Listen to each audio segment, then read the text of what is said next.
যারা ইমানদার হবে, যারা আল্লাহ তাআলার তাকওয়াবান বান্দা হবে, যারা আল্লাহ তাআলার হুকুমগুলোকে দুনিয়াতে মেনেছিল, ওই সমস্ত বান্দারা জান্নাতে যাবে। জান্নাতে এত নাজ নিয়ামত, জান্নাতে এত ভালো ভালো নাজ নিয়ামত রয়েছে। ওই ব্যক্তির সেই দিন আরাম আয়েশা থাকবে, ওই ব্যক্তিরা সেই দিন আনন্দ উল্লাস তারা করবে, ওই ব্যক্তিরা সেই দিন জান্নাতের মধ্যে ভালোভাবে থাকবে। তারা যদি বলে আল্লাহ আমরা এগুলো খাইবো, আল্লাহ তাআলা সঙ্গে সঙ্গে ওই ব্যক্তির সামনে সেই খাবারটাকে হাজির করে দিবে। জোরে বলেন সুবহানাল্লাহ। সেই দিন জান্নাতি ব্যক্তিরা যেই কথাই বলবে, শুধু মনের মধ্যে একটা কল্পনা করবে, কল্পনা করার সঙ্গে সঙ্গে সেই জিনিসটা, সেই নিয়ামতটা, সেই খাবারটা তার সামনে অটোমেটিক চলে আসবে। জোরে বলেন সুবহানাল্লাহ। আমার প্রিয় ভাইরা, সেই দিন জান্নাতি ব্যক্তিরা এত আরাম আয়েশে থাকবে, এত আনন্দ উল্লাসে থাকবে, যার মধ্যে আরাম আয়েশ আর কোনোদিন কেউ দেখে নাই। সেই দিন তারা অনেক আরামে থাকবে, অনেক সুখে থাকবে, অনেক শান্তিতে থাকবে। আমার প্রিয় ভাইয়ের জন্য সেই জান্নাত আমরা যেতে চাই কি চাই না বলেন? আমরা সকলে সেই জান্নাত যেতে চাই। এই জন্য সেই জান্নাত যেতে যদি আমরা চাই, অবশ্যই সেই জান্নাত যাওয়ার জন্য আমাদেরকে আল্লাহ তাআলার সমস্ত হুকুমগুলোকে মানতে হবে, আল্লাহ তাআলার সমস্ত বিধানগুলোকে মানতে হবে। আমার প্রিয় ভাইরা, আল্লাহ তাআলা বলেন সেই দিন জান্নাতটা এমন হবে, এত সুন্দর জান্নাতের রমরমা পরিবেশ হবে, এত সুন্দর জান্নাতের আবহাওয়া হবে, যেই ব্যক্তি কম আমল নিয়ে, সামান্যতম ঈমান নিয়ে, অল্প আমল নিয়ে যেই ব্যক্তি জান্নাতে যাবে, সেই ব্যক্তিকে আল্লাহ রাব্বুল আলামিন এই দুনিয়ার মতো 10 দুনিয়ার সমান জান্নাত দান করবে। জোরে বলেন সুবহানাল্লাহ।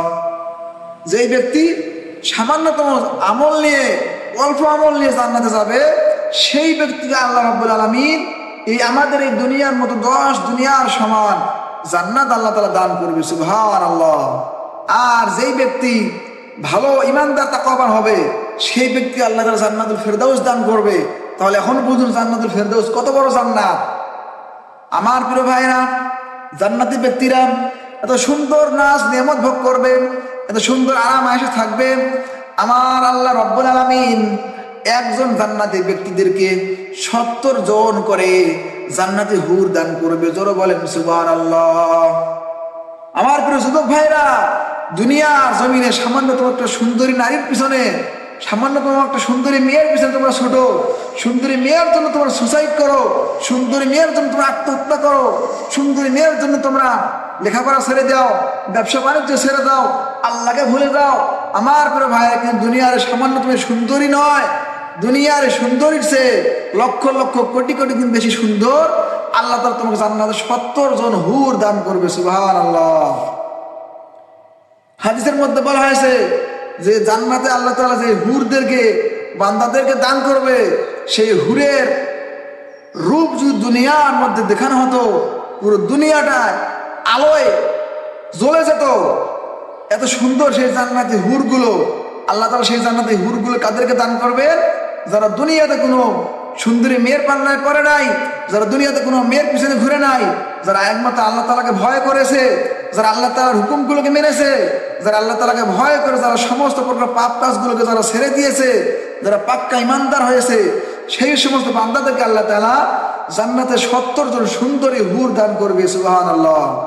এই জন্য আমার প্রিয় যুবক ভাইরা, দুনিয়ার সামান্যতম এই সুন্দরী নারীর পিছনে ছুটা নয়, দুনিয়ার সামান্যতম এই সুন্দরী মেয়ের পিছনে না ছুটে আসলে আমরা বেশি বেশি করে আল্লাহ তাআলার হুকুমগুলোকে মানি। তাহলে পরে আল্লাহ রাব্বুল আলামিন আমাদেরকে অবশ্যই অবশ্যই তার জান্নাতে সুন্দরী হুর দান করবেন। আমার প্রিয় ভাইরা, সেদিন জান্নাতি ব্যক্তিরা জান্নাতে থাকবে আরাম আয়েশে। জান্নাত আর জাহান্নামটা থাকবে পাশাপাশি।